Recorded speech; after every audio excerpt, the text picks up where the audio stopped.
ownership is now in question to squatters that come in and take advantage of state laws.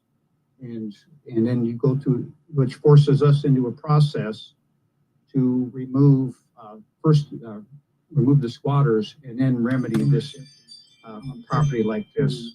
What happened in this case is it was so, was not taken care of for so long that this one, the receiver determined that it should be torn down. So that's what happened here.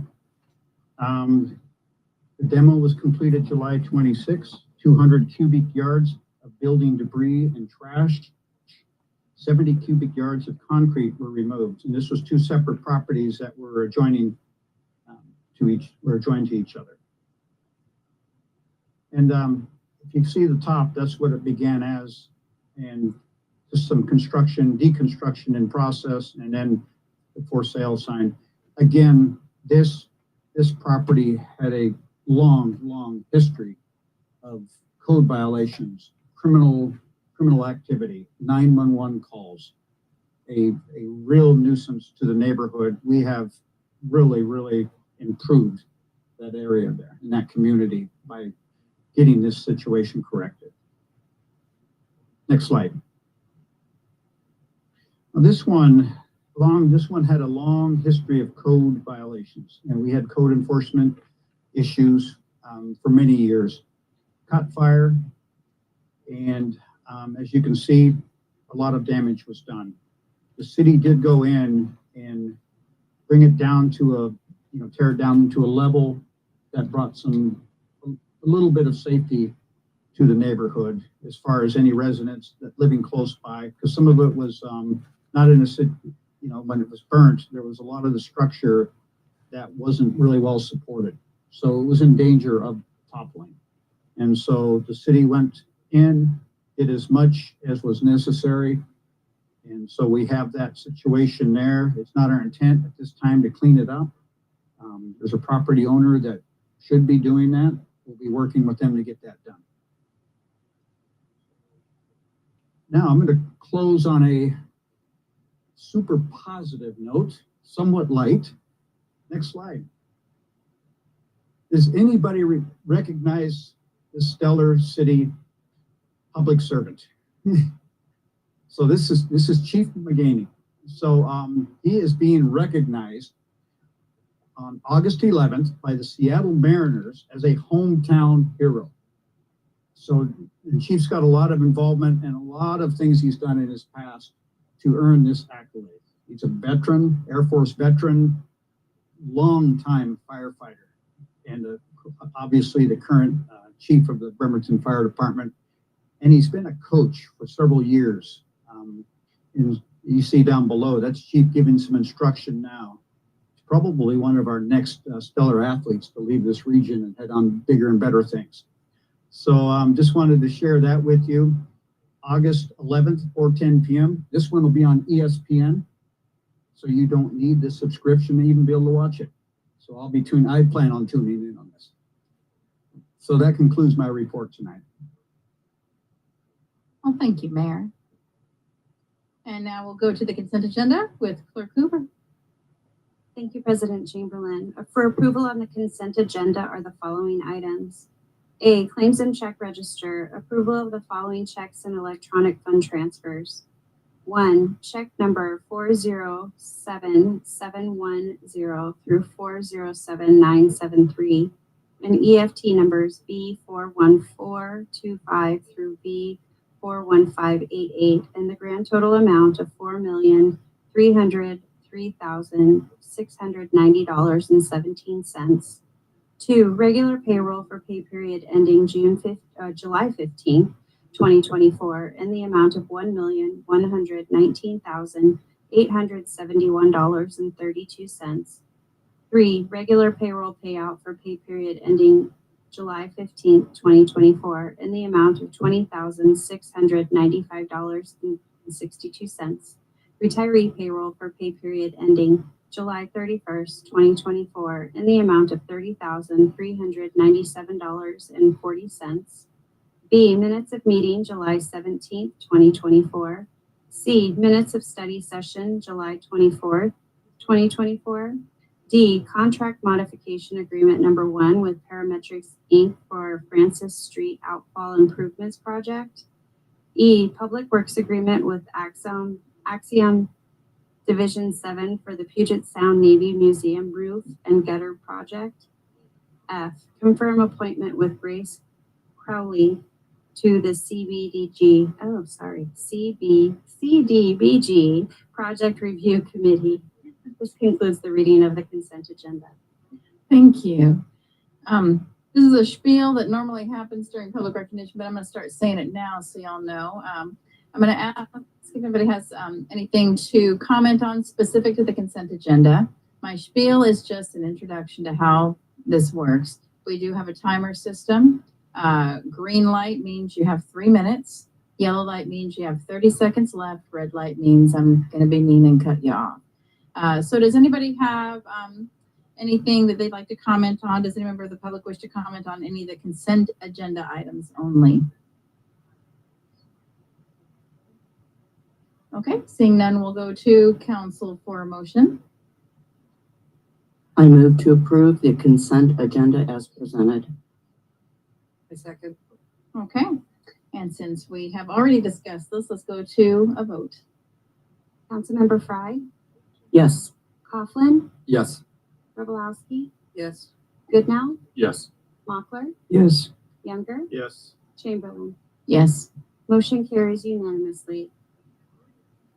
thank you. Next up is public recognition. As noted on the agenda, public recognition provides an opportunity for attendees to address the council on any issue not already on tonight's agenda. Do we have anybody who's asked for any exceptions, Clerk Hoover, for tonight? Okay.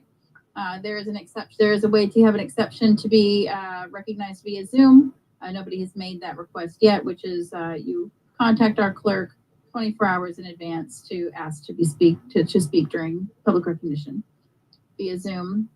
Other than that, the public is welcome to attend and comment.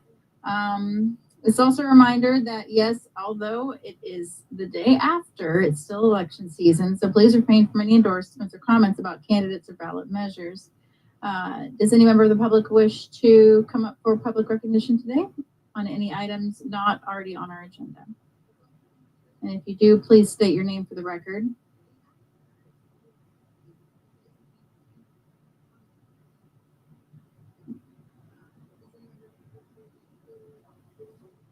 Well, let's wait till you get up to the mic so we can, have you reported for public. Yeah, thank you. Hi, Robert Driscoll. I'm the Principal Officer of Teamsters Local 589. I represent labor here at the City of Bremerton. I just wanted to say hi and to say, let you guys see me and introduce myself. I did bring along with me some students, and they'll be on the negotiating team. You'll see them, they kind of have matching shirts out there. They did want me to let you know that a lot of them born and raised here in Bremerton. They love what they do. They love the city. That being said, I just wanted to tell you we're excited to go get ready for negotiations with the city. Thank you. Thank you, Mr. Driscoll.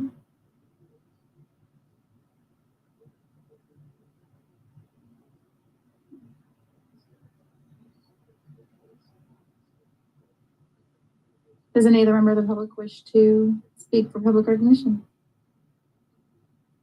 Great, come on up.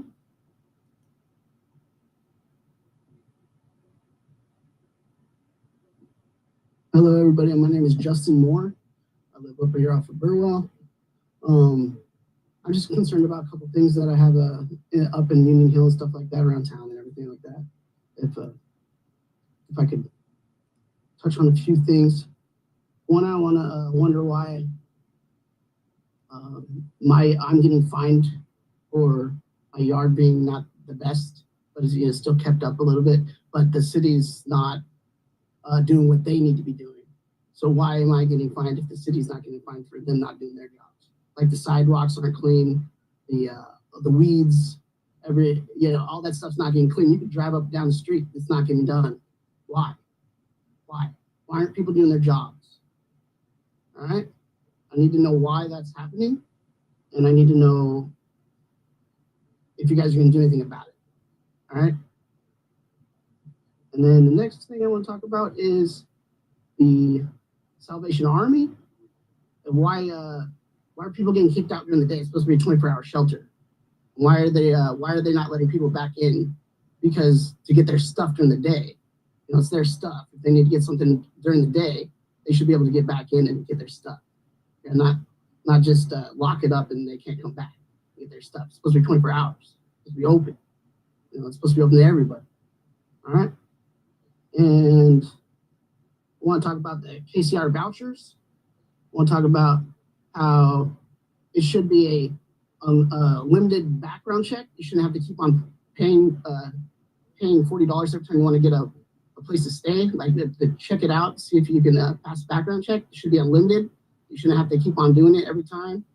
There's no reason for you to have to keep on paying $40. People don't have $40 to spend over and over again. That collects. It's a lot. All right. People don't have the money to do that.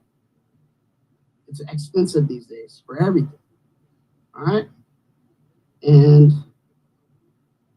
you know, I just want to see the community grow a little bit more better together. You know what I mean? Together. Not just one or two people. Everybody needs to start working on stuff together. You know, take 5 minutes out of your day to go pick up some garbage on the street or something like that. If you don't want to, that's fine. But you know, everybody can take a little bit of time out of their schedule if they have time to help out the 30 community a little bit. seconds. What was that? 30 seconds. 30 seconds? Sorry about that. And you know, I feel like we need to work on these issues right now. I'm sure I'll have a lot more in next coming weeks and stuff like that. I'd love to talk to you all more about stuff. Thank you so much. Appreciate you. Appreciate your time. I'm Justin. I love you all, you guys. All right. Thank you, Mr. Moore.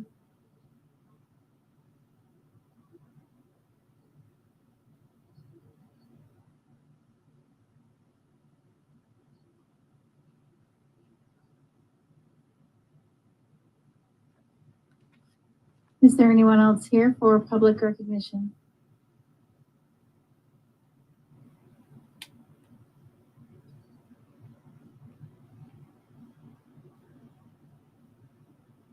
Okay. I'm now closing public recognition and moving on to general business. Clerk Cooper? Our next item on the agenda is general business item 6A, ordinance number 5495 to amend ordinance number 5487 relating to the City of Bremerton fiscal year 2024 budget. Presenter is Director Riley. Thank you, Council. Thank you, Mayor. We presented in depth on the mid-year 2 weeks ago at study session. As we communicated, majority of these items, 99% of these items, have previously been approved by Council, and the other items are carryover from the prior year appropriations that didn't get spent that are carried over into the current year. We are here to answer any questions from Council. Thank you. Thank you, Director Riley. Does any member of the public wish to comment on this item?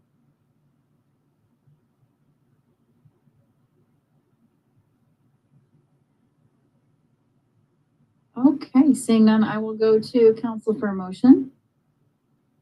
Move to pass ordinance number 5495 to amend ordinance number 5487 relating to the City of Bremerton fiscal year 2024 budget and further authorize identified staffing adjustments. Is there a second?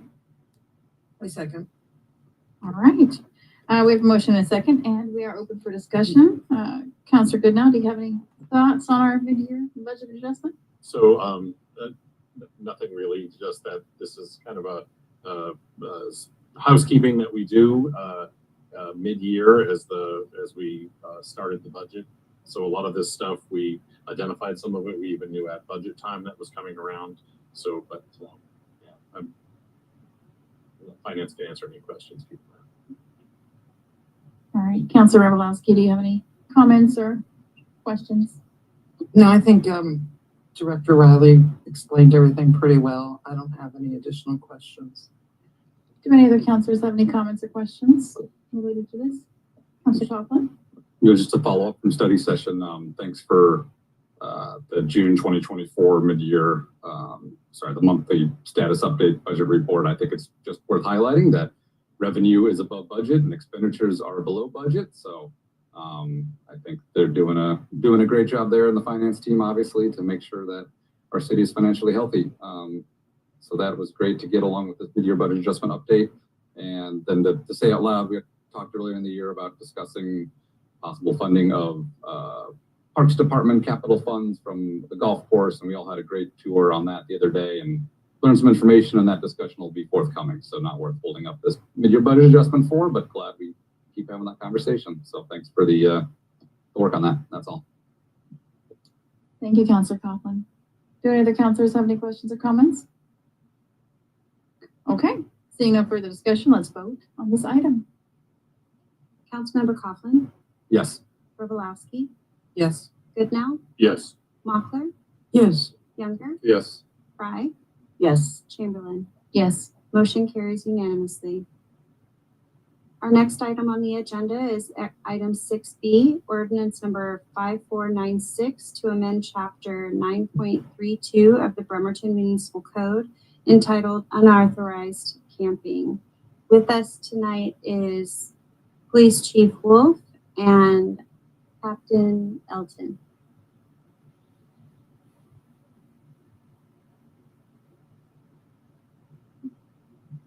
Good evening, Council.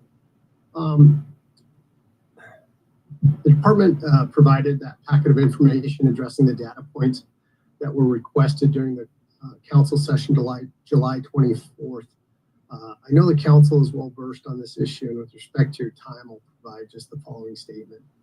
I cannot always measure peace and safety for you, but I know it when I see and experience it.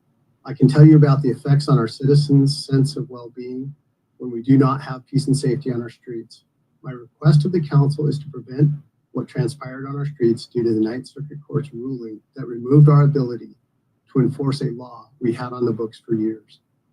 We have never experienced such chaos in our neighborhoods. The Supreme Court overturned the lower court, reaffirming our ability to regulate health, safety, and welfare of our citizens and how best to address the difficult and sensitive issues raised by camping on our streets. We do not have the resources to address and deal with full-time camps operating unmitigated in the city. We know exactly what will occur should we find ourselves without a shelter, and we should be prepared for that. We're still dealing with the impacts and aftershocks of our homeless camps due to not having shelter available and not being able to mitigate camping. In speaking to those in the neighborhoods and businesses most impacted by those ongoing issues, I feel great responsibility to make their neighborhoods as safe and as peaceful in the city as those not carrying the same burdens. Common Streets has gone to work for the city and has had a positive impact as they continue to partner with those like-minded people in our community wanting to make a change for good. They're identifying and helping those who need resources to get off the streets. And as you have seen by the info we provided you, their work is substantial. Councilperson Younger requested that we provide council with pictures of our streets impacted by camping. We did so. And if a picture is worth 1,000 words, then how many data points are there in those pictures?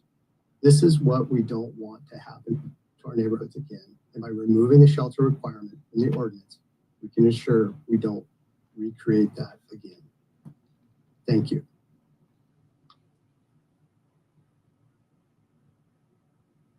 Thank you, Chief Wolf. So at this time, we're going to open it up and see if any member of the public would like to comment on this. So we're going to leave the podium open for the public. Thank you. And if you could please state your name for the record. Joan Hanton, Bremerton resident. First, I clearly heard in last week's study session the dread and concern expressed by Chief Wolf and Director Nucky. I concur with them. We cannot have homeless camps in our city again. Absolutely not. I also heard Commissioner Younger's passion about not handicapping ourselves by putting things in our ordinances and our regulations that the Supreme Court has said is unnecessary. I generally agree with the Commissioner's point about not placing unnecessarily regulatory burdens on ourselves. But when it comes to issues of human rights, I do not think our current Supreme Court is the North Star. I think we decide how we treat the most vulnerable in our city. We alone are responsible for that. So I heard a lot of things discussed. What I didn't hear discussed was how this regulation informs our current work to get a permanent shelter. So here's some facts about that. Reminders. Salvation Army is closing on May 25th. Last January, you approved a plan for a permanent shelter. That work is going forward. The nonprofits, the county meet every week on that issue, and they are making progress. They have found supporters. They have found additional funding. What we do not have in that mix is the mayor of Bremerton. He has declined multiple invitations to join this work. Since you passed that, what are we calling it, policy, or that acceptance of the alternate shelter in late winter, he has not attended one weekly meeting. He has not sent anyone from his office to be a part of that effort. That is a collaborative effort. We need him at the table. While there's currently 1.2 million set aside in your budget this year for it, I haven't heard anybody talk about next year or the year after. That won't be coming from the mayor's office to you if he is not participating in the effort. So as much as I applaud Common Street and Chief Wolf, Common Street alone is not going to solve our homeless problem. We need that shelter. That needs to keep moving forward. What's going to keep it moving forward is holding ourselves accountable to the requirements of our current regulation. That sets a deadline for us. We've got until May 2025 to solve this problem. We keep people moving forward. We get a permanent shelter. That is a key piece. We cannot have BPD out there chasing tents around the city. And that is not how the mayor should spend his last 6 months in office. So the best way for us to serve our community, to meet the concerns addressed by our police and our public works, is for us to leave the shelter requirement in the older ordinance, hold ourselves accountable, get a permanent shelter in place by May 2025. Thank you. Thank you. And before our next guest comes up, can I do a quick check to see if we can get our clock back up on the screen? I saw the lights, but the clock is really helpful if it's available. Awesome, thank you. Okay, please state your name. Hi, my name is Alden Bradford. My comment is directed at Councilor Younger. I was listening into the study session 2 weeks ago, and you left us with a warning that next time that tenants might show up in front of our house. And to be honest, I kind of resent that because I live on Broadway. A lot of the pictures that were in the packet for today were taken directly in front of my house. So I know exactly what it's like to have tents in front of your house. They were in front of mine. And not living under any illusions here, I know it's not the fanciest neighborhood. It's not the newest neighborhood. It's not the most expensive neighborhood. That's the only reason why a math teacher can afford to live here. But it is a safe neighborhood. There's children playing on the sidewalk most every day.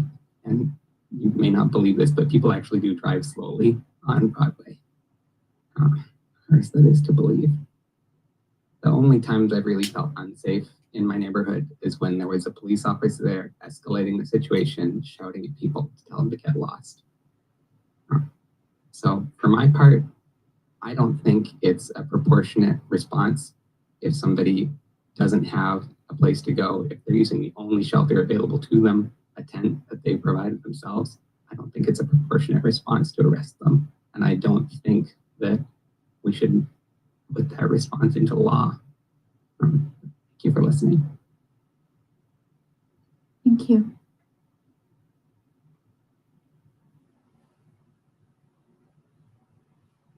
Thank you. My name is Kelly Square. I live in Port Orchard, but I work frequently in Bremerton. I am a person in long-term recovery with substance use and mental health disorder. I was a drug user and was also homeless in my childhood and my adulthood. I now have the privilege of working for Kitsap County in the PIN, Persons in Need outreach team, to work with homeless adults in Kitsap County who are looking for treatment and safe housing. I know that I was siloed into residential treatment for most of my professional career since I completed my bachelor's degree and my counseling certification. So in the past year is when I've been learning to work and collaborate with different groups, where I've gotten to work with police officers. I've gotten to work with Common Street. I've gotten to work with a lot of people who don't necessarily look at the groups of people that we serve through all the same lenses.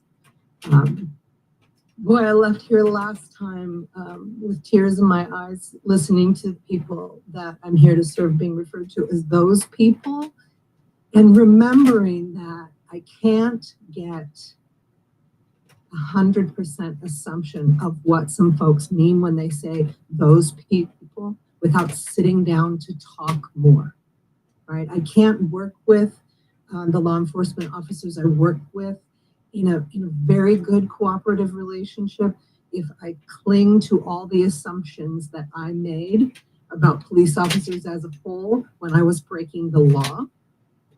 And they were powerful. Also, I was vulnerable.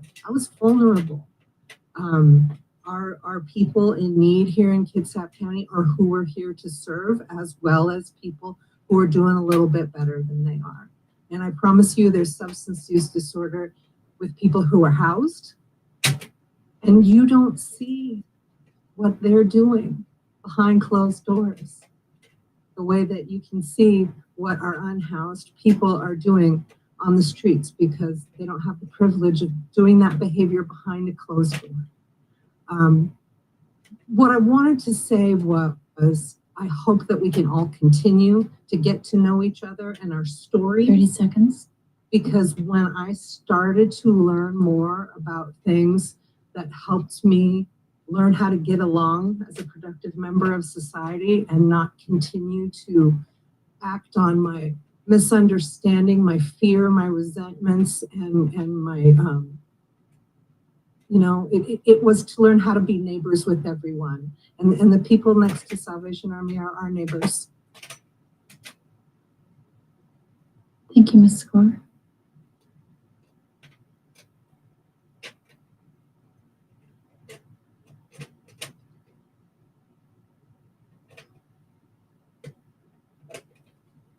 Does any other member of the public wish to comment on this item?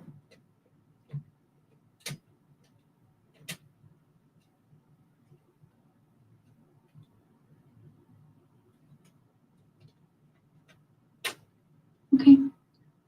All right, seeing none, I'll go to council for a motion.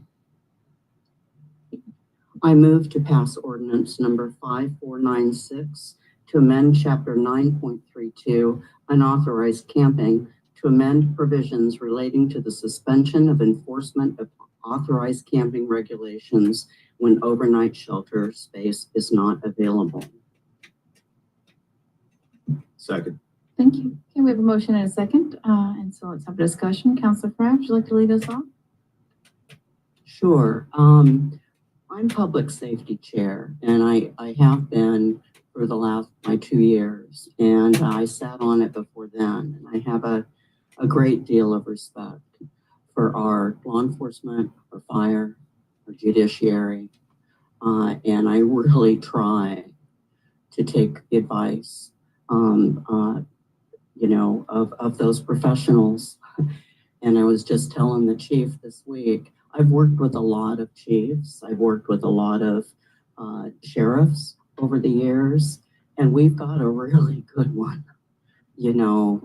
Chief Wolf is the finest. And so I think the reaction that was so strong in our study session was because of the process and the lack of ability to talk about it in committee and so forth. I did want the council to know that we did end up talking about it in the Public Safety Committee on the 1st. There were a lot of reassurances made more thoroughly. I think there was discussion in our committee, and it's something that the council needs to discuss more thoroughly, is the carrot and the stick approach, which you know, whether you like it or not, is a term that is often used in law enforcement, and I use it all the time, carrot and stick. And, you know, we've got to make sure the carrot is really healthy too. And so we can't lose sight. I think we all agree that ensuring that there's adequate shelter is a goal that council wants to keep regardless of this ordinance. So whatever way we can do that, I think what it came up in public safety was, I think that was what maybe was missing, because that was crafted into the ordinance, right? And so if we let that go, all of a sudden it's gone. And I'm thinking about the testimony we heard tonight from Joan Hampton too with that. So I just wanted to share that with council. I'm supportive of this as long as we keep our eye on the carrot. Keep nurturing the carrot. Thank you. Councilor Younger. Thank you. As some members of the public mentioned, was a little emotional last week during study session. I felt like I was grossly outnumbered. I don't know if I'll be grossly outnumbered here tonight as we discuss this ordinance. I'm hoping my fellow council members had time to reflect and come to the same decision I have. When I think about this, and I'll try to be less emotional today as I was 2 weeks ago, I really think about this as applying proper risk management for the city and for its citizens. Last summer, I think we're all in agreement, we had complete chaos in our streets. So I asked for the pictures to be put in the packet, just as a reminder in case, I don't know why we would need that reminder, but throw it in there anyways. If we don't have a clear recollection about what it was like last year. Also, all the people, all the citizens that would come down and complain about the homeless encampments. The City.Council tried to come up with some creative solutions to the camping ordinance. If you recall, we talked about certain areas, and it was talked about map. And once the map went out to the public, it blew up. Like, why here? Why my backyard? And to me, that wasn't an effective solution, but it reflected reality. Those are public spaces, and the people would have a right to that. But I didn't want to pick winners and losers in saying, okay, parks are off limits, but you can go here or there, or here's some parcels. And then it evolved, if I recall correctly, into property that the city owned. And eventually it evolved into property north of the Oyster Bay Public Works facility. And the mayor had a proposal, and we're going to call that option A because that's what it was called, to bring up the sprung shelter. Many members of the public and the majority of the council did not like the sprung shelter, which was like a group, oh, this is a giant tent basically, right? But much nicer. One of the advantages, in my opinion, was that the city would have control over the shelter. It would be a large shelter space that seemed to be adequate in size. And it was a central location, so the providers for the houseless would have a location where they can more effectively provide their services instead of going from campsite to campsite to campsite throughout the city. At least theoretically, that was the case. Option B was to partner with our local housing authority and other charities and come up with a hybrid approach with pallet homes and other types. And option C was to allow both the city and option A and B to go on concurrent paths. So the city could apply for funding from Olympia, and the nonprofits could do so as well. And the council did not like option C. So ultimately, the council said option B, let's trust our nonprofits. We still trust our nonprofits. We are still very hopeful that it's going to happen. We believe it's going to happen. So with that being said, what is different from last summer? The difference is we have option B, it's still in place. We're still working with our nonprofits. We still have a solution coming forth before May 25th. We also invested hundreds of thousands of dollars in an organization called Common Streets, which is their expertise in serving as the bridge between our houseless folks and the services they need. And they are the subject matter experts. They came highly recommended from another police chief, I believe in Fife, who used to be a lieutenant here. My understanding is Common Streets has been very valuable to the city in this past year in helping address, and the stats are in our packet. So we have two improvements from last summer, Common Streets and our nonprofits steadily working on a housing solution or a shelter solution. Actually, I believe multiple shelter solutions. Am I correct in that? Okay. Now it's the risk management piece. I said last summer, we can't have a repeat of what happened last summer. And we got into way more details during the study session. But we can't have it. We just can't. We can't pick winners or losers. We can't say, okay, if we don't have enough shelter space, then you can go ahead and camp in this area because we're going to have all the people. Why'd you pick this area? I don't see that as an option. Again, effective risk management would say, one,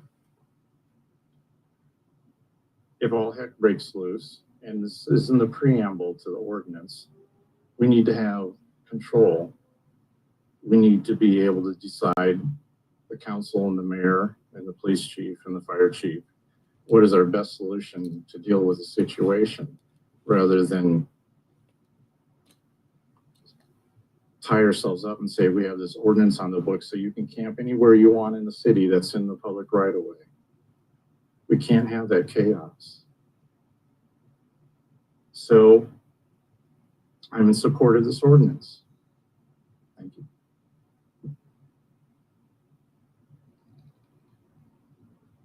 Councilor Goodnow. So, I have some notes here. Let's see. I just lost them all.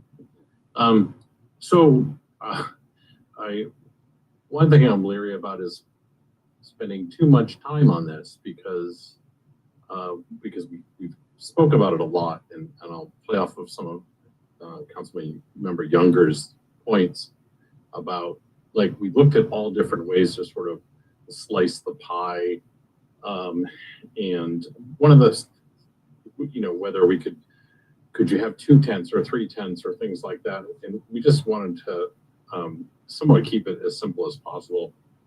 I do want to say that I don't think the shelter has hit capacity.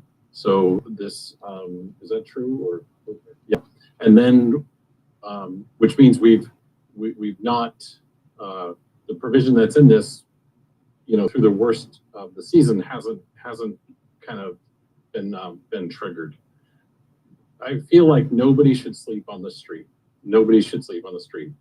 And I come at that from both sides. It's inhumane to have folks living on the street, and the average citizen doesn't want folks sleeping on the street. So to put a lot of time into this, when clearly this is a symptom of a bigger problem that we need to solve. We've got community partners that are working on that. My big concern is not, and let me also say this, what's being proposed is what, I don't know when, but what we operated on for a very long time. And we did not have some aggressive militant sweeping of folks. And we are not sweeping folks right now, even though we could by this law. What I'm trying to illustrate here is, and Ms. Hanton sort of said, we get to decide, and we do, and the police decide, the administration decides, and there are folks who are sleeping outside. But to me, this ordinance gives us the ability, when needed, when there's other problems, when it's maybe growing in size, when it becomes a public health, it is a public health problem, but a larger encampment can be a public health problem. It just gives us, it gives us a little bit of a tool when we need it. It's not the first tool that I've ever seen our police department pull out at any given time. I don't think there's any other points I wanted to, my laptop died. So anyways, I support it, but when I say that, it's just to get us focused on what's important and get us spending the energy where we need. And like let's put our energy so that no one ever needs to be in this position. Nobody needs to make the choice.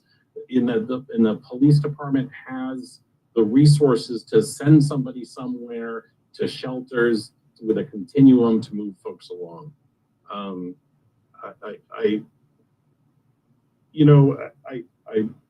If the majority of council wants to keep it as is, I think I'm okay with that. But deep in my heart, I feel like this is not a solution. Yeah, and again, I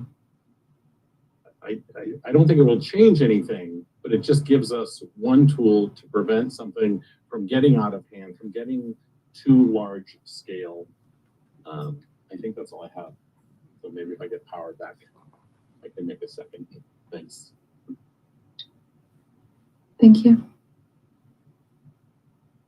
We'll go to Councilor Rebelowski, then Councilor Coughlin.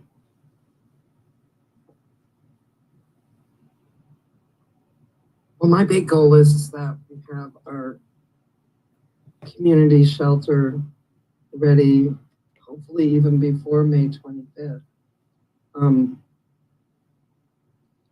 I'm also on the Public Safety Committee, and I still really haven't been convinced why we have to do this now. I mean, looking at the shelter statistics, we're 15 to 20% under capacity, and they have the ability to possibly add 5 to 10 more beds. So I think once the weather starts getting worse, I think that would be a time maybe that we looked at it, but we also have to have a place for people to go, because the jail isn't the place. And we did request that we get a tour of the jail and see what services they can offer to people. I know a couple of years ago, they weren't offering anything but a cot. And I've been reading that supposedly they're going to start offering other services, but it's not really the way I want to go. And I don't think this would ever be our police department's highest priority for arrests. Their number one is domestic violence. I mean, it astounded me how many calls our police department goes out to daily for that. And then the next one would probably be DUIs. You know, nobody wants drunk people driving around. I think the homeless arrests, of course, we never had this big of a problem when this was on the books before, because homelessness wasn't as big of a problem even 3 years ago as it is now. And I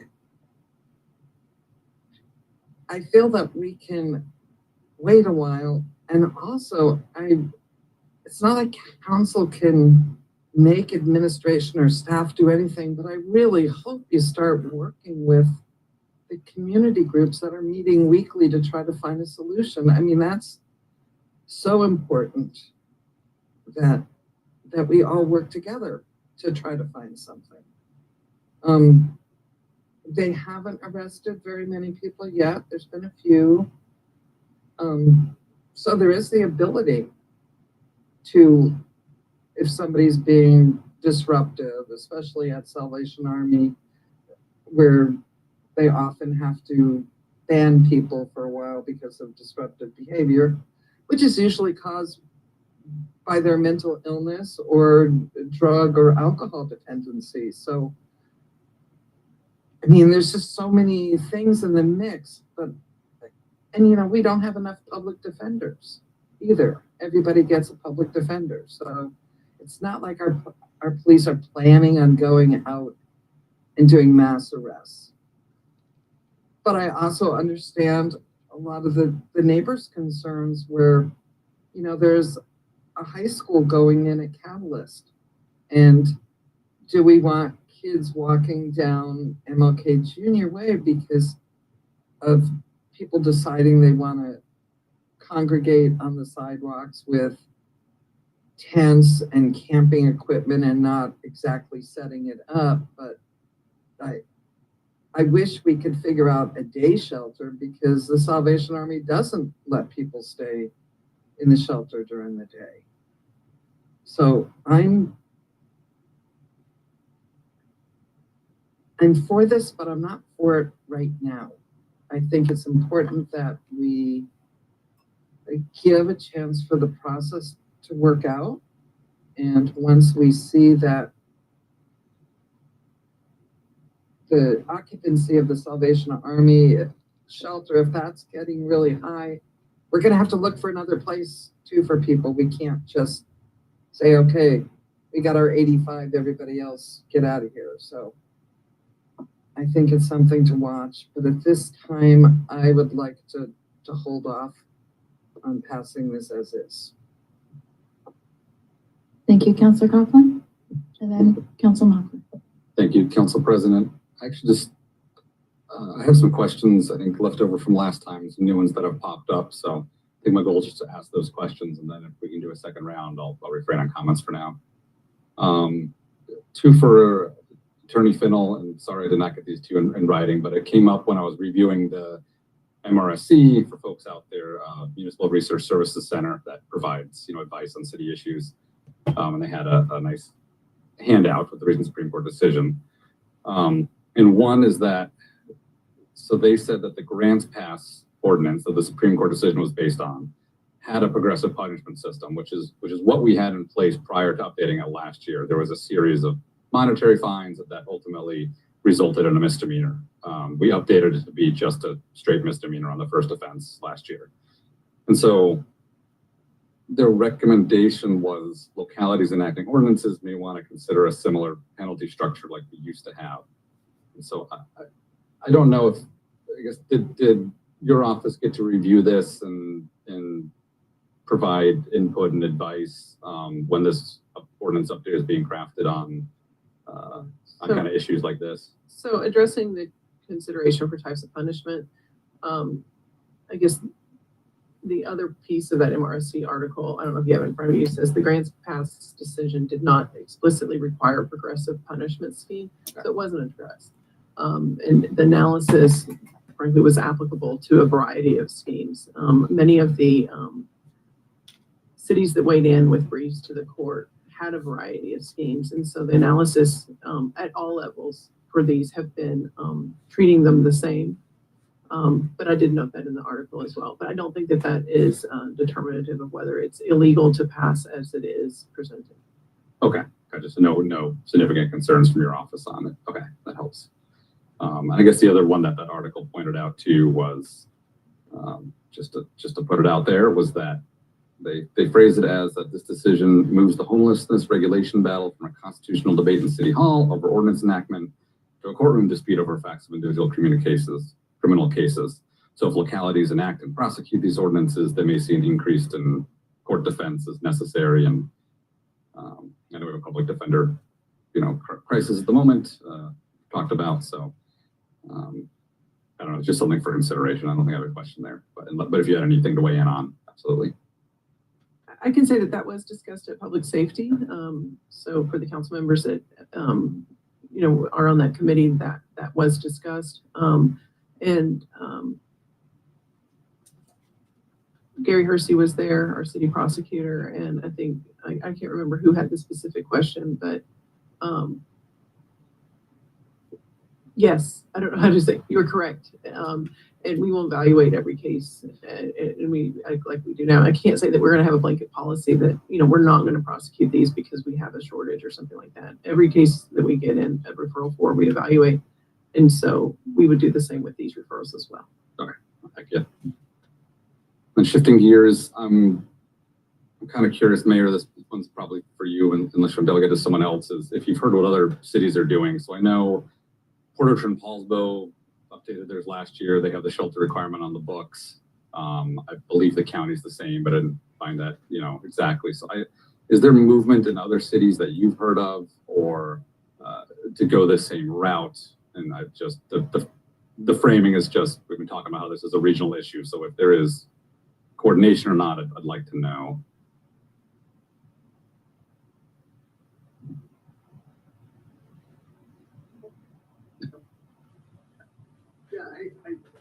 To answer your question, you're comparing apples and oranges. Bremerton's issue doesn't even begin to compare to Bainbridge, Paulsbo, and Orchard. What we experience is not what they experience. So our need and our desire to change that, to prevent that from happening again, is much different than what they're looking at. And so that's the best way I know how to answer that. Yeah.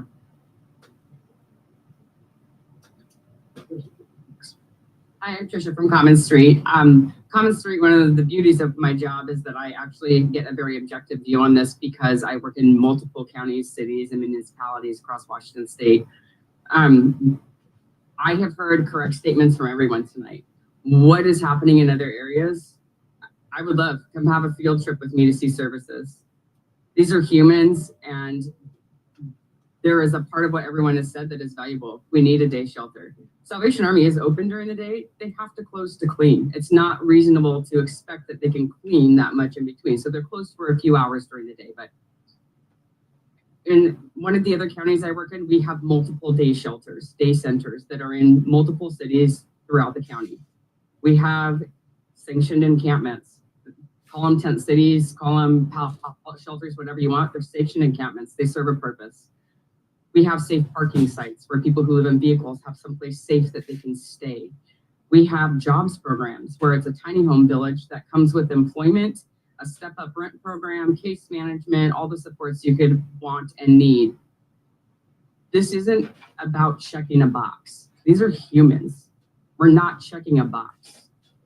Having to offer services from law enforcement, that's additional work for them. They're the ones that will be calling and finding out if there's shelter space. They're the ones that are going to, if they're invested in this, it's because they want to do more than check a box. As it stands right now, you want to go to shelter? Okay, no, okay, bye. What good have we done? So the things that are working in the other areas are everything that I've heard mentioned. And Bremerton is just as beautiful a city as everywhere else, and they could probably benefit from all of those things. That's what's working in other areas. I will use Fife as an example really quick. There is no shelter in Fife. Fair enough. No, I was looking closer to us regionally. Yeah. Yeah. So it sounds like we don't know. The Port Orchard is probably the closest comparator, because I think Chief, you're right. By the point in time count from the county, Bremerton bears the lion's share, absolutely. But I know Port Orchard also is probably second to us. So I don't know if they have any movement, but I wanted to ask the question because, again, this is something we hopefully coordinate. Last two questions for now is, I guess, on the Salvation Army, how is it being? Do you recap for us how it's being funded right now and staying open? Is that state funds? Is that them fronting the bill? I know it's not. We talked about getting an extra year to stay open. Didn't come at zero cost. Right. So that's just county funded, mainly county funded right now. There was a state appropriation.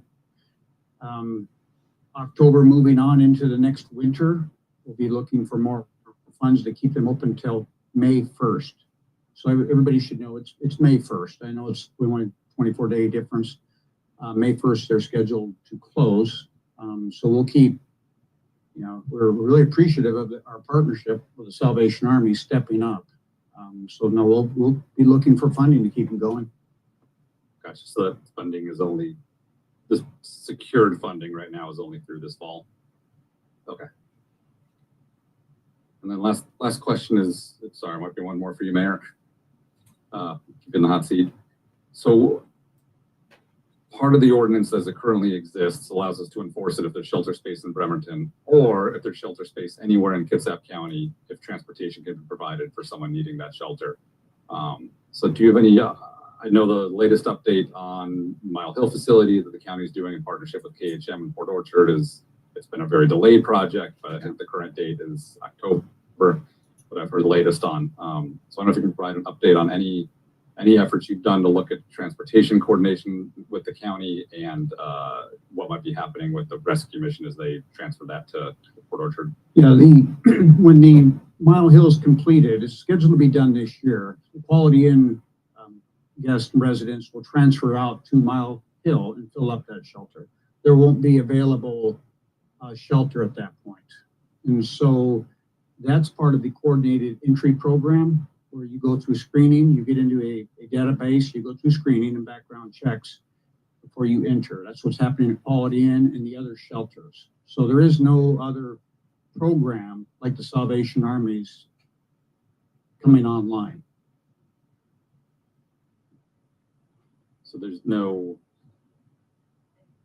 has there been any talks of transportation if that facility had capacity, if it were to free up?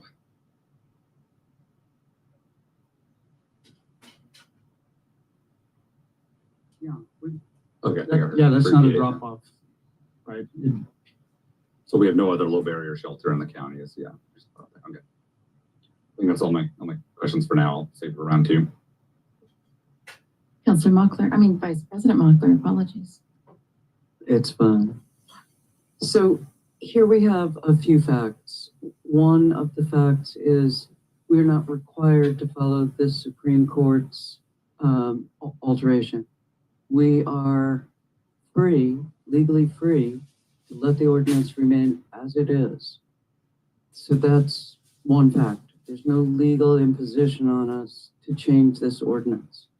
A second fact is because we have a singularly honest and forthright chief of police, when I asked if the ordinance as it stands prevents them from arresting people for camping on a sidewalk while shelter is available, and he said no. So under this ordinance, it is possible for the police to arrest people who are camping on a sidewalk.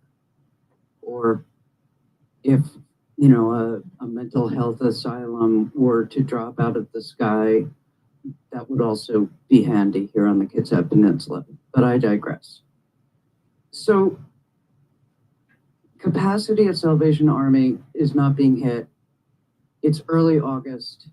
It seems unlikely that it will be hit. We have a day shelter that is winding its way very, very slowly through the permitting process. That's just over on the other side of the Warren Avenue Bridge. At this point, there's no urgency to change this legislation, and it gives us the opportunity to remain humane and to say that here, this is the way it is. You can't camp on the sidewalk, and we will take you to a shelter. That seems very simple to me. If there were an urgency for this, if the MLK, for example, looked the way it did last summer, and there was no requirement from the Supreme Court, I could well be thinking differently, but that is actually not happening. So I think we have an opportunity here to remain compassionate, and I am opposed to altering this ordinance.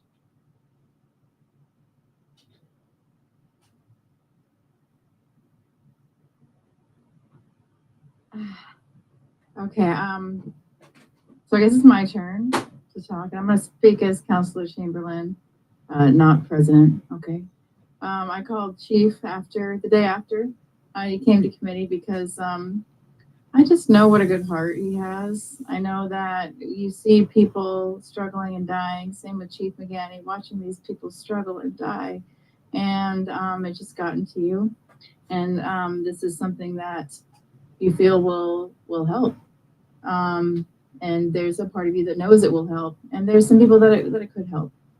And I believe that. I think as somebody who has also been in recovery, I know that some of my greatest changes, greatest improvements have come in my greatest times of pain and hardship. And so I just acknowledge that. And I just, I see you, Chief, and I told you that. I see you and I see your heart. And I know that you're not, that you have compassion.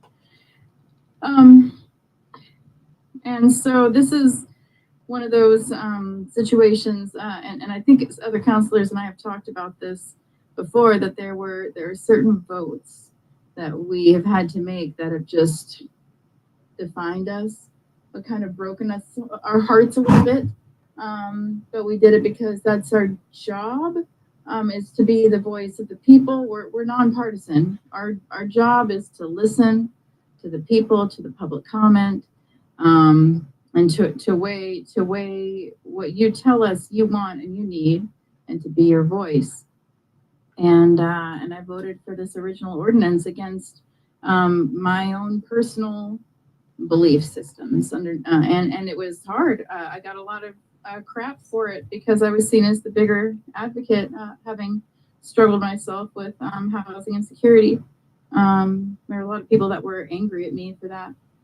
And what it came down to was that there was feedback from the Marvin Williams Center that they couldn't let their babies out and play because there was too much going on. And I had, and that was compelling for me.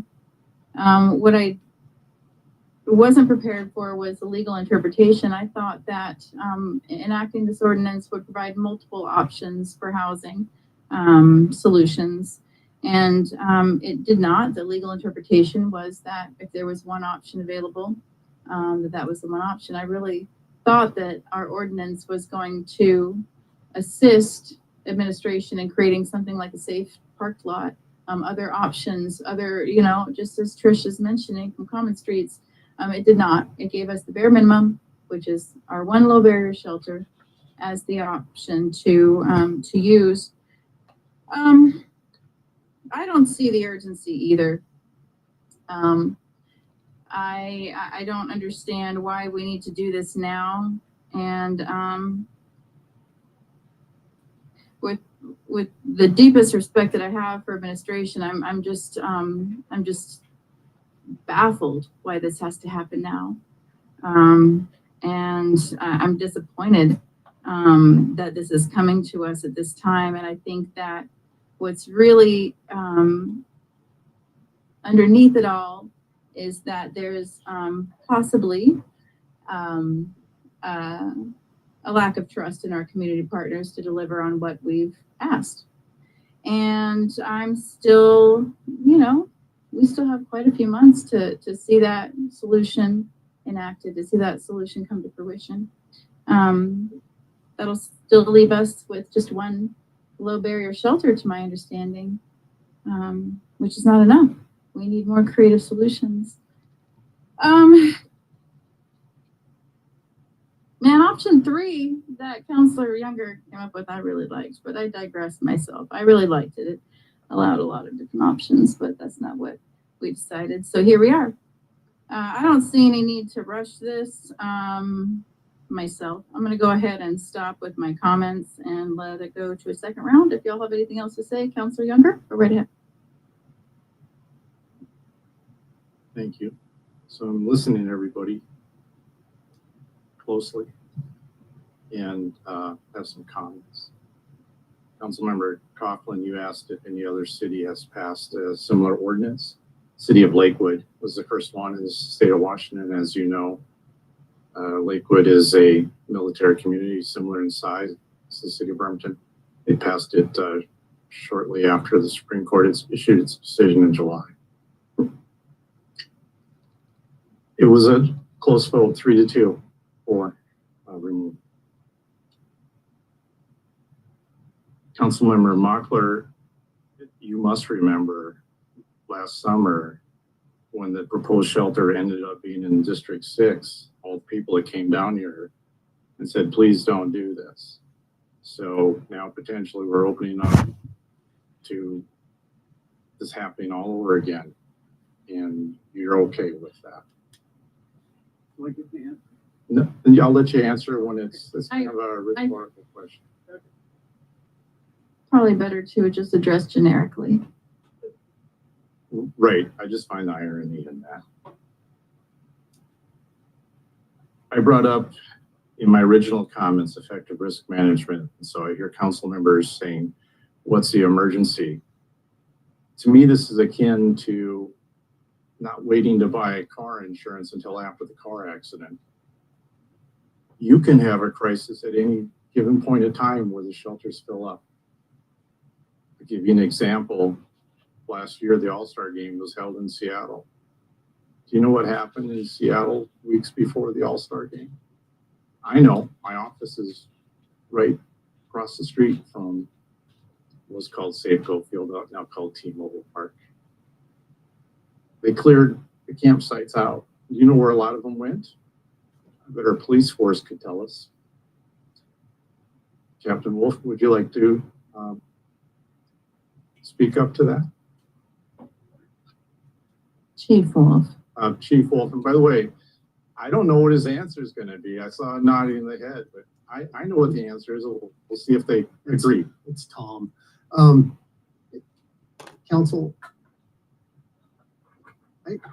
y'all grew up with the parables, the grasshopper and the ant, right? And the ants work their butt off all summer long, and grasshopper plays all summer long. And then the fall comes along, and the grasshopper has saved nothing for the winter when it hits. And the ant's been prepared. He's been preparing. And now the winter hits, and the grasshopper's out in the wind. That's where my mindset is we are a busload. We are a fire. We are anything. And I know Councilperson Fry doesn't like fear, but the reality is exactly that. We are an event in Seattle that pushes a whole bunch of people here. We are 2 busloads of people showing up from wherever else, from overloading what we have.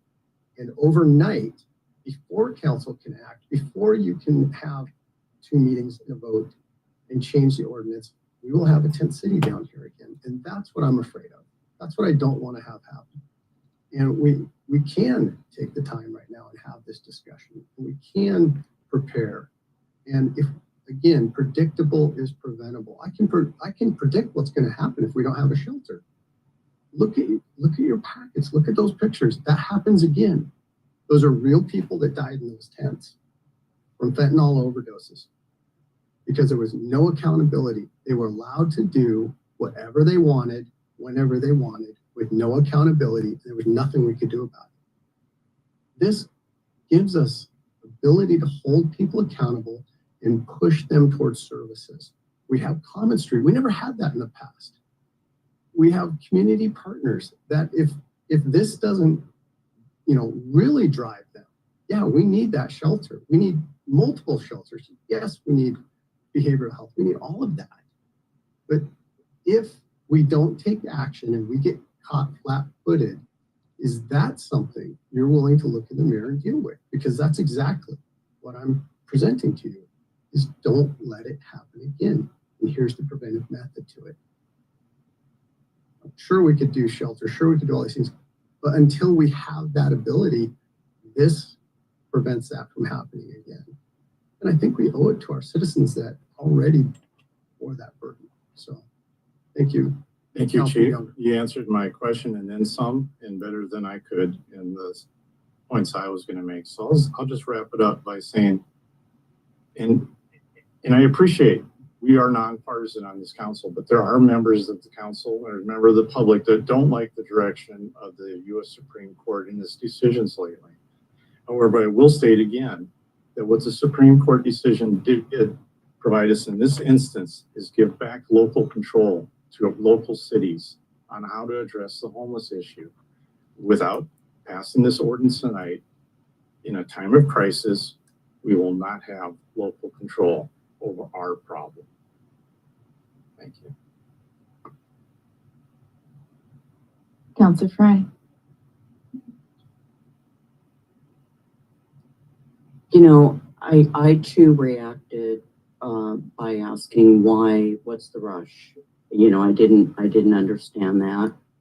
I think I better do now. I better understand it now.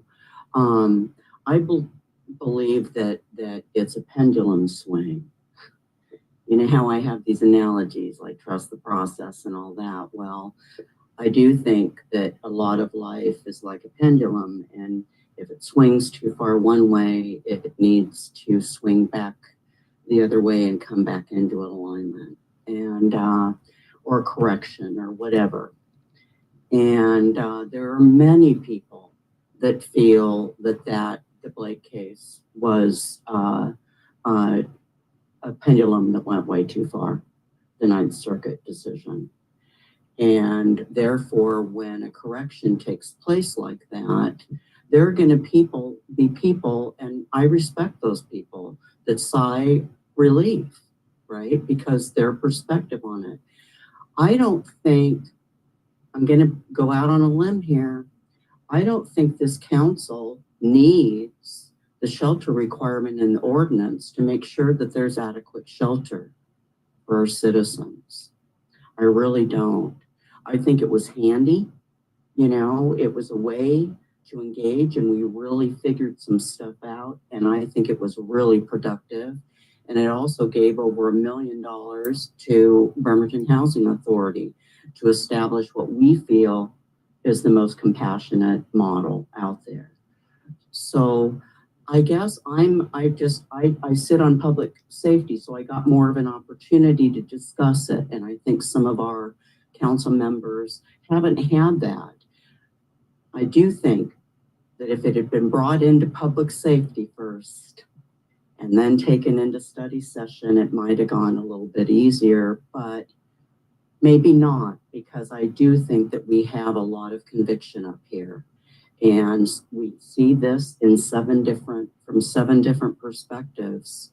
And I trust everybody up here individually and collectively. So I know I'm going to calm down and trust the process.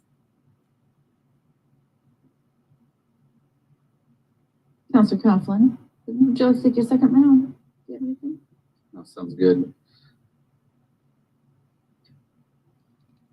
So I do want to make a clarification, because I think it was muddied a bit earlier, right? Yes, we have a homelessness crisis, and part of that involves tents, and part of it involves people without tents, right? My district includes MLK. I've been seeing it the past 10 years. I go by almost every day. We've had an enforceable ordinance for almost a year now. There is still people in crisis down there, right? There are still effects. There are people suffering, and there are still homeowners impacted. So I do want to make it real clear that just updating the shelter requirements of this ordinance doesn't fix all that, doesn't make it go away. And so I want to set those expectations, because I think some of the data, the way it was presented, came across initially, and that's what gave me pause. It came across initially of look last year, look this year. Oh, if we pass this, maybe we'll go back to normal. So I don't think, I just want to make people, the public, that's not the case. The argument that is, convincing is this is a preventative measure. If that shelter does fill up, I fully appreciate that. And yeah, capacity 80, they can stretch to 90 at Salvation Army. Right now, the numbers I looked at in the packet, they're averaging around 60. So I agree with other members that it's not urgent this week or next week, but it could be urgent next month or the following month. So that So I do appreciate this being brought forth, because last year, start of the year, this council, I don't think was briefed that Salvation Army was closing down that year, that we might have a crisis coming. I'm not sure if it was just nobody saw it coming or there was not communication. But yeah, all of a sudden March and April came and there was a crisis on that street. And we had to, struggle on our own to put a lot of options on the table, get a lot of public feedback, and try and find a path forward that we could live with. And that was in our moral bounds and trying to find the best path. And that was messy, but we got there. So I actually really appreciate this being brought forth now in a coherent fashion so that we can discuss it.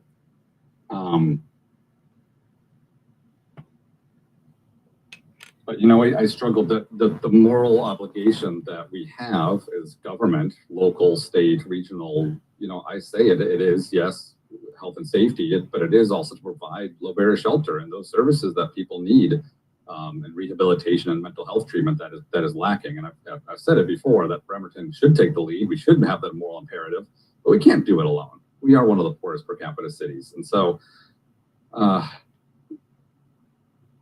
I go back to the shelter options and kind of respond to some of the other comments. We did have to choose a path. We had money to allocate and we couldn't split it to be effective, right?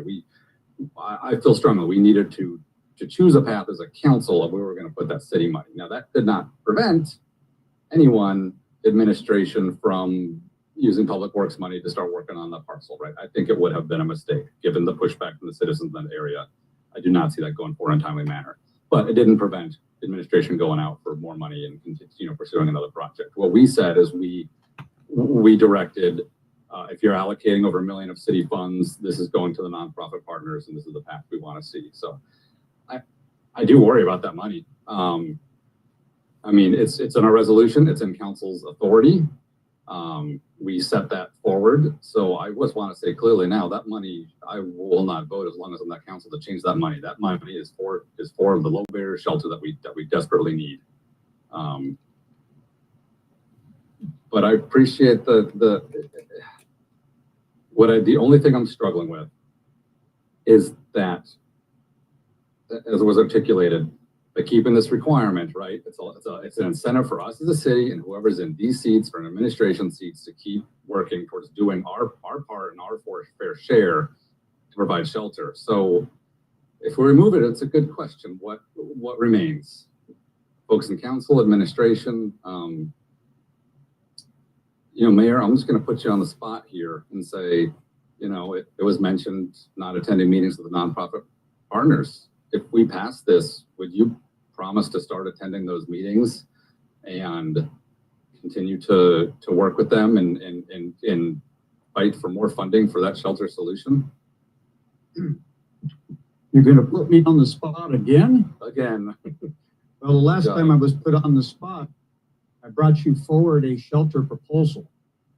So you had the option. You did have option A. October would have been the groundbreaking. So we will continue to support fundraising. I've written letters of support. We expedited a zoning change through the Planning Commission. We put that as the highest priority over everything else we do. We will continue as an administration who's the authority on projects to do what we do, which is stand ready. So no, I won't be attending those meetings. We are the approval authority for the projects that are going to come forward. What we can do is work as a very good partner when those projects are submitted, and we can do that. And we can also do, within my swim lane, I can write letters of support when those come forward. And I can also work with the Salvation Army to buy you time so you're not making this decision today with people on our street. And I've been successful doing that with the Salvation Army first and then getting funding to keep them open. So you have time, at least today, as the chief said, you want to get ahead of problems that haven't happened yet, but are coming.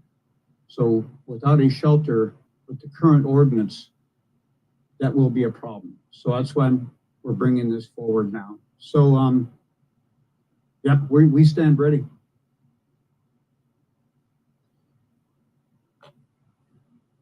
may do a quick short third round, but I want to hear from the others who haven't spoken yet. Grabowski. Councilor Grabowski. I go by anything. So if I understand this correctly, we pass this ordinance because there's some big event in Seattle and they bus everybody over here. Are we going to arrest everybody? I mean, we can't do that. I mean, well, we could, but the jail isn't going to take them. You don't have the manpower to arrest everybody. So it just seems like, and I get having the carrot and the stick. I totally understand that. But it seems like right now we could be punishing the people who are breaking the ordinance by not going to a shelter.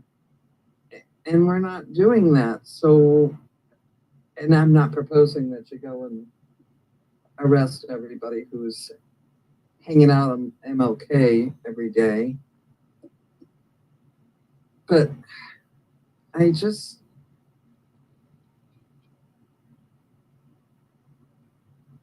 it feels like we're given a message to our community partners and it's not a good message. And I want to give them a positive message and try to help and support them in any way that council can. And maybe if the mayor chooses not to attend their meetings, maybe it's somebody else in the staff if they're allowed to attend. But I mean, we're all in this together, especially, you know, the folks that live in the city and or work in the city. I mean, everybody's affected by it. But it seems, and Chief, I know you're not a vindictive person, but this feels wrong, doing it right at this minute. If we're in late September, early October, where we're getting closer and we're worried about reaching a limit at the shelter, then yes, if that will help discourage people from not moving here from another place. But my understanding from the surveys that were done, the majority of the people who are unsheltered are from here or they've been from here for at least a year or two. And maybe I'm interpreting the information incorrectly, but I don't see that everybody's rushing to Bremerton because it's a cool place to be unsheltered. But maybe it is. And I don't know how I'm going to vote until Ms. Hoover calls my name. Councilor Goodnow and then Vice President Mockler. You know, when did we vote on this? Does anybody know if it's out there yet? September. So, but we voted on this because of the pressure that was put on us from the 9th District. And we took a lot of time to do that, but we basically came up with this because we had to have something. And this was sort of the best we could come up with to maintain some law and order and be as compassionate as possible. But it was really about putting something in writing, because it hasn't changed like our values as a city or the values that we see from the folks that are enforcing this. And so I don't feel like a crazy urgency like to change this, but I kind of feel like, you know, we've talked about it, we've heard so much, and this is by far one of the most compassionate councils you could run across. So we definitely hear all these things and take them to heart, but I kind of feel like, I don't want to see it's the urgency, but something changed, data changed, and right, and we say that all the time. We want all the data, we want the input. something changed that really completely changes why we have the discussion back in the fall to begin with.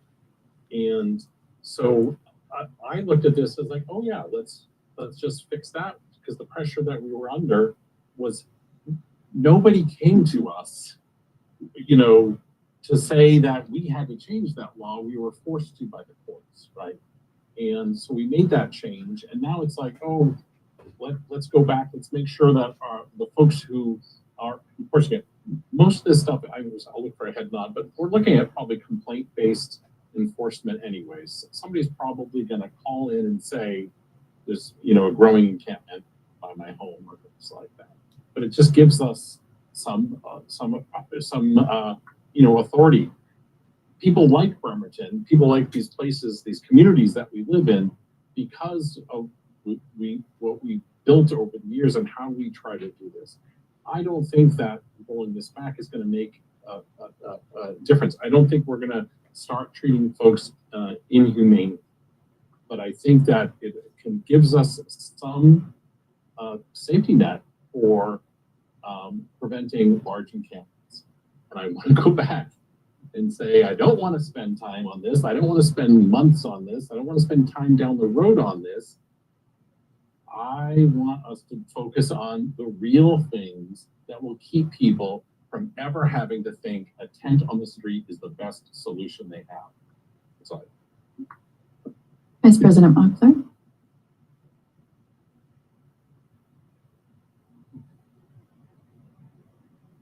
Let's vote.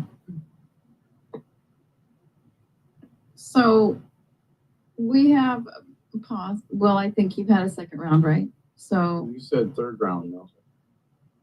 I haven't spoken. That's fine. Yeah, so let me go ahead and say a couple things. So I had somebody, were you calling for a vote on it? Because what I was, Vice President Mockler, because I was gonna take a temperature check and see if we wanted to vote on this now, or if council wanted to put it back into committee and keep it on. Okay, so there's a call for the vote. Okay, so I'm gonna honor that. I'm gonna call for the vote. Point of order. I want Robert's rules here. You can't just do that. That would just blow up the whole political system. So I'd like our parliamentarian to explain the procedure, please. Thank you. So if you call the question, then we would need to vote on call the question on whether or not everybody is ready.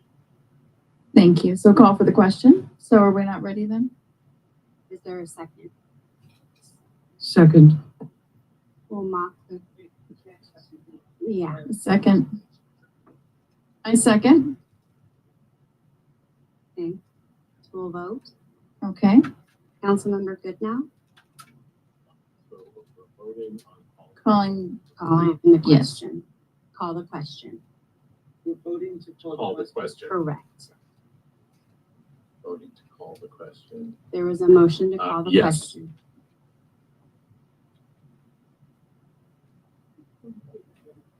Mockler, Yes.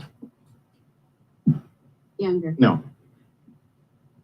Fry, Yes. Coughlin, No. Grabowski. Can you provide clarification for Council Rebelowski, please? I still don't know what we're voting on. Whether we should vote, we're voting on whether we should vote? Correct. No. Chamberlain. Yes. Motion carries 4 yeses, 3 no. Point of order on call to question, just to check, I think it's 2/3 in my head, but I'm checking. Oh, I'm sorry. Is You are the correct. majority? Sorry. Yes. Okay. So motion Supermajority. fails. Okay, motion fails. All right, so. Then let me make some comments here. So that motion failed. I think for me, we honestly don't know what leadership we're going to have in 2 years. We don't know if we're going to have a completely flipped style of leadership. We don't know if we're going to have a different police chief in 2 years. We don't know if we'll have different counselors. We don't. And I think, we don't know. We don't know what the leadership is going to look like. People move, all kinds of life situations happen. I feel like keeping this ordinance as it is, which is fine. There's nothing wrong with the ordinance as it's written. Ensures that we are keeping a level of compassion in place for a little bit longer. That's all I have to say right now. So we're in a third round. Councilor Younger. Okay, so I'll be brief. Picture a stool, three-legged stool. On one leg, we have our police department, who is tasked with enforcing our ordinance. And they're asking us for local control so they can make these decisions as the feet on the ground. The other leg on our stool is Common Street, our nonprofit outreach organization, which serves as the helping hand to our houseless folks that are in our streets that have the subject matter expert and can serve as the liaison between the police and those services that houseless need. The third leg of our stools are nonprofit partners who we are relying on to help us with our shelter needs as decided by the council last year. I think a couple council members, or at least one, I'm reaching out to, perhaps two, suggested that they want to show support for our nonprofit partners. I don't see why you cannot vote for this. Support our police department, support giving the city of Bremerton local control, and why the council cannot appoint someone on this council to attend those meetings and be the representative of the city of Bremerton in the weekly meetings. And because we definitely have a vested interest and we would like to know what's going on, and that should suffice. If we build this stool, if we support this stool with all three legs, we'll be in a much better position in addressing what's coming down the road. Thank you. Councilor Fry. I really took Eric Younger's comments 2 weeks ago to heart. We saw each other by the elevator, and I could tell he was, feeling it himself. And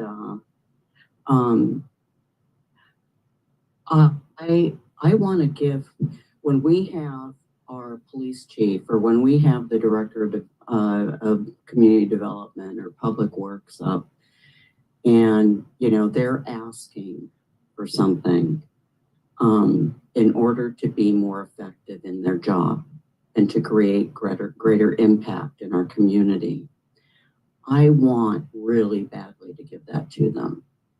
And it's only a few things that caused me pause this time. And it was mostly process. It was mostly respect for the process, of discussion, of engagement. None of us want to go back to last summer. I don't want to go back to rehashing all of this all over again because the data hasn't really changed. Homelessness is still out there and we haven't figured out how to deal with it. So I have gotten to a point, and I guess I'm not frustrated. I've just gotten to a point of clarity where I've been able to separate that out. And I've been able to admit this ordinance isn't playing a role really in whether, Jill Stanton over there with Bremerton Housing Authority is moving on the shelter. It's they do it for a much different reason. And so I want to kind of take that out. And I don't see a lot of people arguing against this from our community partners.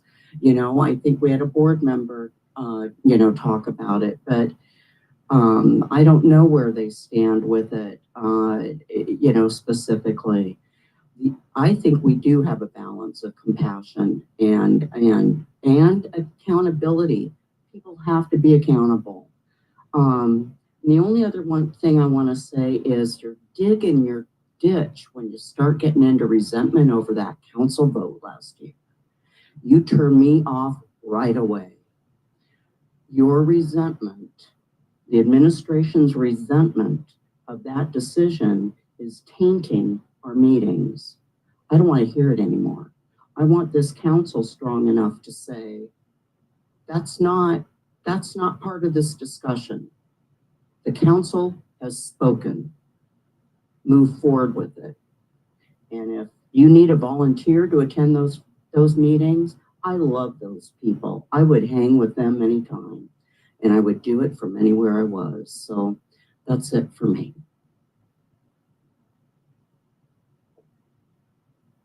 Third round, Councilor Coughlin. Thank you, Council President. The reason I was reserving a third round was to possibly put on the table a motion to postpone this. But I am personally struggling to find a reason to. And the reason being, is there anything in this specific ordinance that we could do to tie it to ensure everybody plays nice, to ensure, everyone keeps doing their part? I'm struggling to think of anything. If anybody can think of anything. Yes, the shelter requirement, right? We keep the shelter requirement, and we have what happened last year pop up again. There's going to be more urgency on behalf of the entire city to get shelter created. Absolutely. However, the chaos and the harm that causes in the meantime, I don't, it's so difficult, but I don't want that to necessarily be the reason. I'll be honest, I have the right as a council member to question any individual should they wish. Actually, and Ms. Hanton, can I call on you to, and you don't have to answer at all. It's just, it's a right. If you have any suggestion on anything that could be put in this ordinance to keep pressure that we do the right thing, or is it just, because we'll just go back to your public comment, or is it just the need to create shelter space to enforce it? That's the main forcing tool. Yes, please.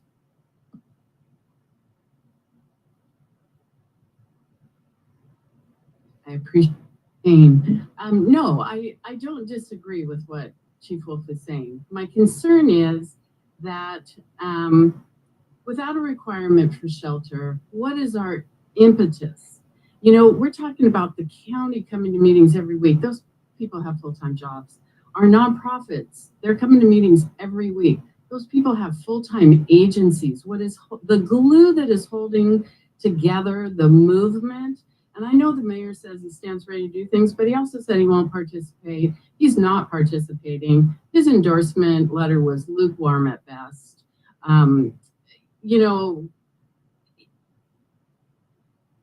Without that, the glue that holds this together is people's desire to meet that deadline. Deadlines are important. Without that, it's easy to skip a meeting. The county's got stuff to do. The nonprofit people have stuff to do. We want a shelter. I appreciate common streets. They can't solve the homeless problem. The police can't be in a position to keep chasing these people all around. They've got to have someplace to go. So for us to really meet the deadline, to keep the grants coming, we have to say when this is going to happen. To press people to partner with us, we have to say when this is going to happen. Time is of the essence. It's too easy to let it go. So my interest in having us keep this in the ordinance is keep us all on the same page, keep us accountable to that May deadline when we know we will not have shelter, so we keep moving. Can we do that collectively without the deadline? Maybe, sure. We have good intentions, but hope is not a plan. A deadline really forms a plan. That's my interest. Thank you. Thank you very much for clarifying it. not going to make a motion to postpone at this time. Okay. Counselor Walowski? I really appreciate Eric's suggestion. I think it's a great one. That if administration and staff don't want to participate in weekly meetings, then somebody from council will go every week and will be there. I understand Ms. Hampton's point about leaving the shelter requirement in so that it's a deadline that everybody can work with. I think with Eric's solution or proposal, that we can make that work by even removing this. If the police department feels they need the ordinance changed, I can go along with that. Only because I know there's so many other things and people to arrest first. So anyway, thank you, Eric, for your points. I appreciate it.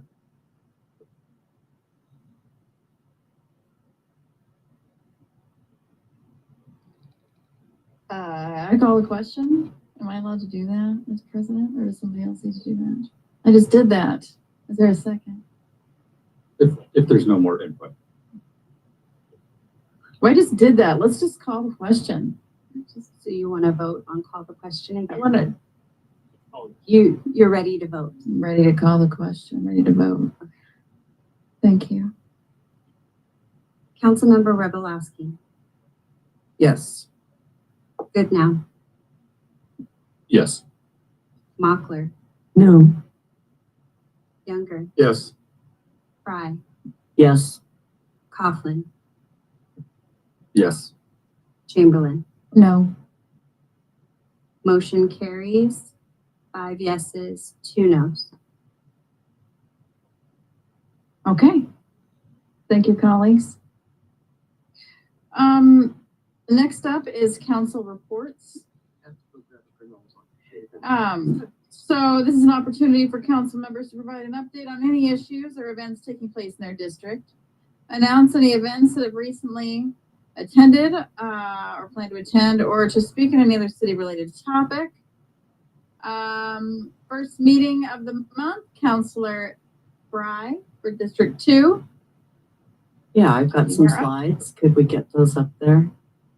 I'm just going to keep the hospital up there. It's the most recognizable thing, you know. As soon as we have something else up there, I'll include that. The big news, of course, was the opening of Heathen's Bakery by our own President Jennifer Chamberlain. If you didn't see the write-up in the Kitsap Sun, front page, top of the fold, I'm an old newspaper person, so top of the fold is a big deal. Great pictures. In my district, it's going to be a new meeting place for me with colleagues and friends. So thank you, President Chamberlain, for opening up Heathens. And go on to the next slide. This is my favorite picture. This is Logan, her son. And I know Logan, it's really been a family affair of love. Small business owners, you got to love them. This woman works hard. Thank you. Next slide. These are the hours, 10 to 6. Hey, the only time I can do that is when she's got a new business. So 10 to 6, basically, what is it? Thursday through Sunday through Monday. Yeah. Claire and Lebo, everybody. Okay, next slide. Point of order, can we see what's on the menu? What's on the bakery? Yeah. You'll have to come in for that. Well, boy, did I mentioned pendulums earlier. I really believe in this stuff. I really do. And when something gets over to an extreme, it tends to want to come over. The guy next to me is the, physicist. So he knows all about this. I just kind of live with it. So, yeah. I like being in the middle, if you haven't noticed. Next slide. Yeah, this is what I want to hone in on. There was a lack of respect for process shown with the situation with the camping ordinance. And I'm going to try not to react to that so badly as I did last study session. I'm going to try to keep calm and respect the process. And notice I've changed that. It's no longer trust the process. You know why? Because you have to have respect first if you're going to trust. So let's start trusting the process and maybe we'll feel like better about it. I think that's it for me. That's enough. Thanks. Thank you. Next up, District 3, Councilor Coughlin. Thank you. No slides tonight, but I think I'll just say ditto to Councilmember Fry.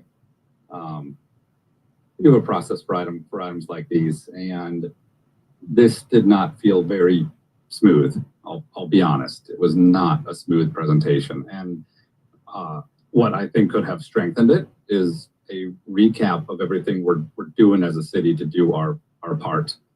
And we're seeing it, right? There's kinks to be worked out in our relationship still. And I don't know how we get there.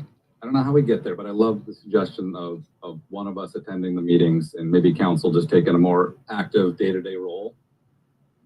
Could be some quorum of us, just at a more active day-to-day role in establishing partnerships across the county. And so all I can say is I hope is that was a very difficult vote.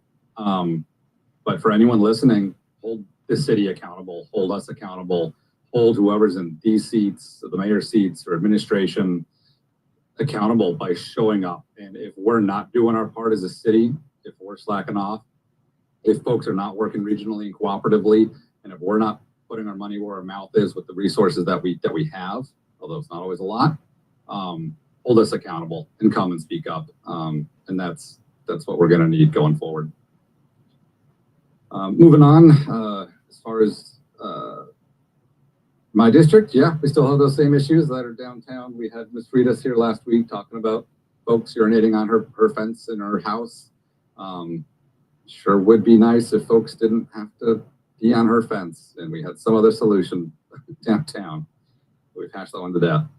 But going towards happier news, I do also just want to thank you, Mayor, directly for bringing forth, for being here. I want to thank police and staff for being here. I want to thank Ms. Stanton and Ms. Hanton and everybody who spoke up.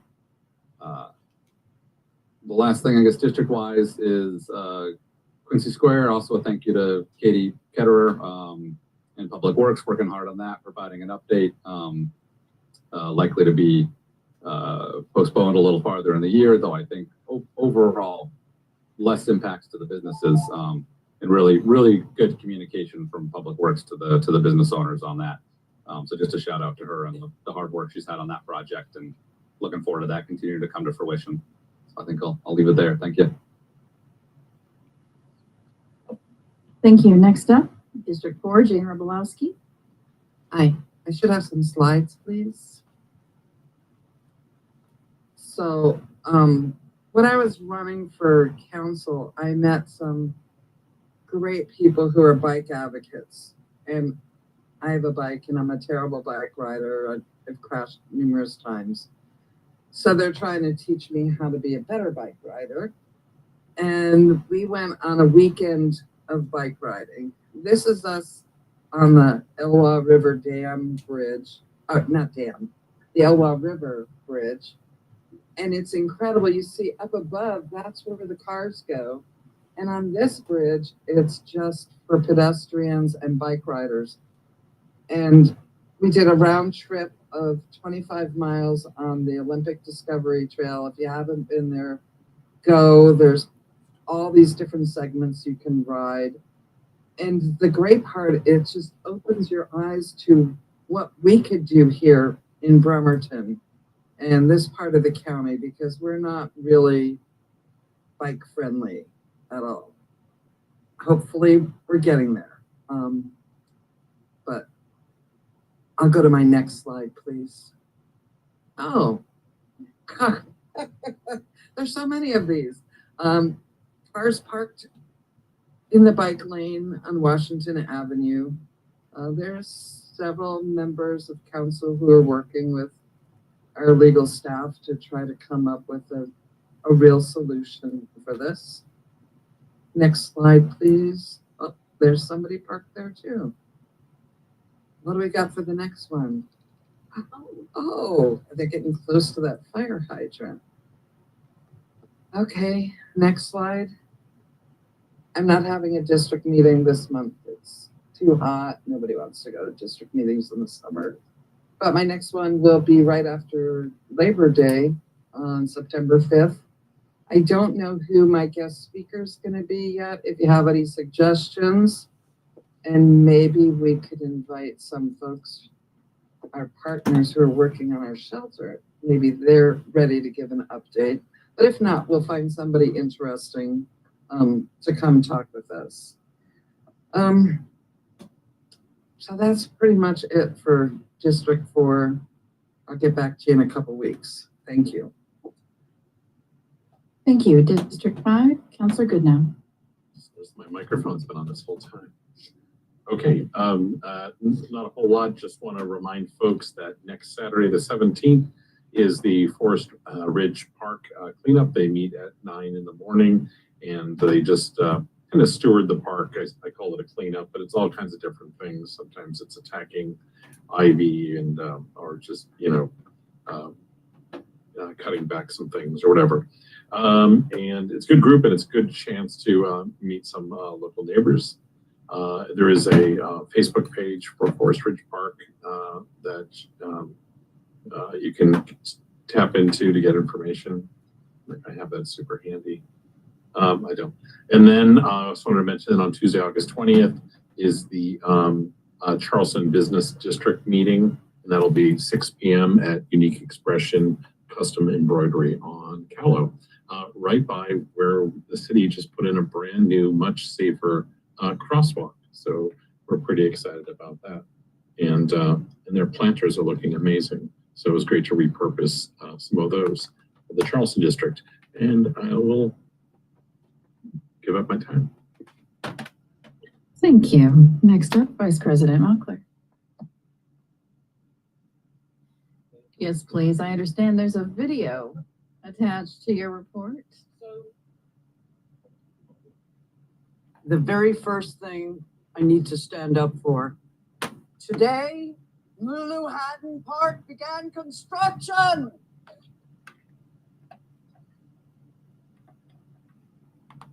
Glorioski, Sandy. First slide, please. So, District 6, the August town hall is canceled. We have the magnificent finance director, Mike Riley, coming on 9/9 to make the budget process more accessible to people so that their comments and participation will carry more weight, because it's a whole language budget. Next slide, please. Video. Thank you for muting it. I appreciate that. It is a beaver. It is a beaver swimming. I was hoping it would be a larger beaver swimming, but this is the beaver otter wetland behind Pendergast Park that I have been attempting to protect for as long as I've been trying to get Lulu Haddon Park fixed. Isn't it? Oh, thank you for making a bigger, better beaver. So we'll just have this as a GIF. Oh, this is like art now. So I have been talking to this council at regular intervals about changing our wetland regulations to better protect our wetlands. This will be really short, I promise. Chapter 20.14.360 of Wetland Report of our Bremerton Municipal Code says that a wetland report has to be prepared by a qualified professional. A critical area report for wetlands, you can put the beaver back, shall be prepared by a qualified professional who is certified professional wetland scientist or a non-certified professional wetland scientist. So here's my analogy. I've stopped talking about wetlands. Come on. When you buy a house, you want to have that house inspected, right? You want to hire the person who inspects it. You do not want the seller to choose an inspection and tell you that you should accept the seller's inspector, and moreover, that seller's inspector can be either certified or non-certified. So this is why I would like at some future point to bring this up again, because we've had a recent wetland report, recent-ish, earlier this year, on an area directly next to the beautiful beaver wetland that was done by a company whose motto is optimize usable land. I think that is a very normal political position. I really do. It's completely normal. It is not, however, the slogan that I want to hear from a scientist, any more than you would want your home inspector to have a company slogan that was increase REIT revenues. So that is why I would like to bring this up at some future point. And I'm done talking about wetlands. Yay! I would like to give a shout out to Joe Keller, who made clear and made public and a situation that was happening near Lulu Haddon Park. And one of the things that is going to happen, according to Public Works Director Tom Nucky in 25 or possibly 26, is there will be a sidewalk along 15th Street. If you have walked that between Corbett and Lafayette, you know that's pretty scary. He sent some photographs of a woman trying to push a stroller through there. And it's a blind curve and a steep hill, and I'm so happy about this whole situation. Not only will there be sidewalks on the quiet residential street Lafayette, almost done, there will also be the sidewalks where they're really needed on 15th. So thank you, Joe Keller. Thank you, Public Works. Thank you, Council. No more beavers.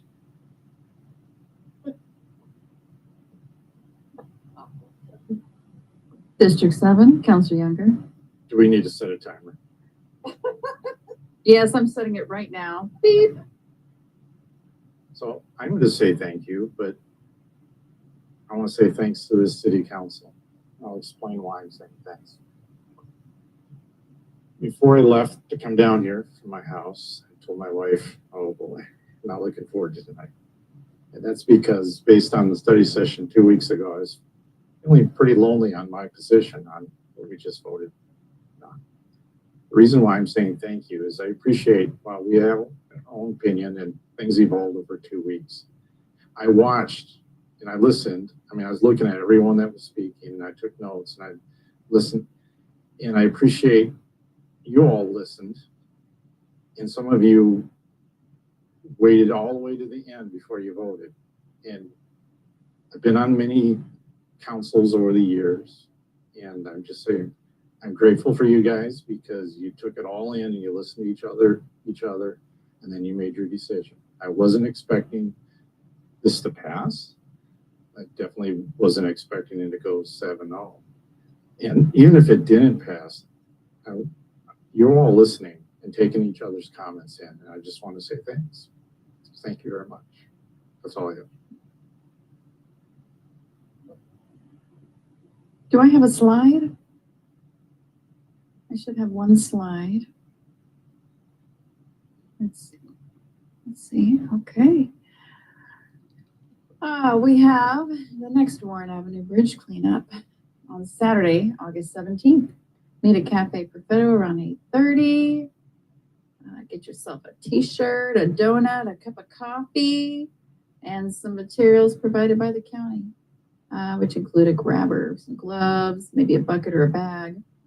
Man, these folks, they're pretty amazing. They go around, they just take an hour, they clean up my whole area, my whole neighborhood practically. And it's a really great group. You should stop by. and be a part of.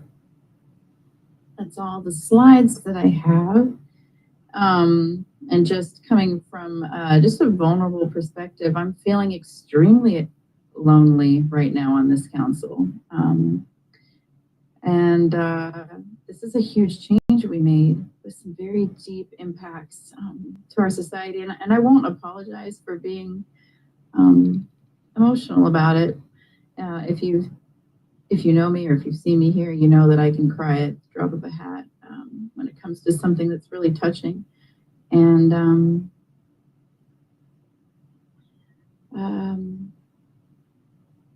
I'm just really sad. I'm just really sad, and that's just coming from a personal perspective. That's all. Let me finish reading the script because I think we're all ready to go home and get out of here. Next study session will be held in the 6th floor council conference room next Wednesday, August 14th, beginning at 5 p.m. with remote option available by Zoom. This concludes tonight's regular council business.